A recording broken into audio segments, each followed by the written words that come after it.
Dia. Puan Nuha. Panggil I Nuha je. Jom, tempat I kopi. Dah lama juga kan you kerja dengan Faris? Macam mana Faris? Is he a good boss? Faris memang baik sangat. Dia memang bos yang baik. Dia bertanggungjawab, dia caring. I kagum dengan you.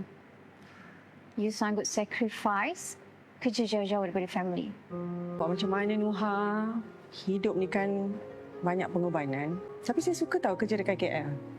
Macam-macam saya boleh belajar. Ya, true. Malam tadi Faris keluar jumpa klien. Klien sekarang memang macam tu ke? Ajak lepak, minum kopi.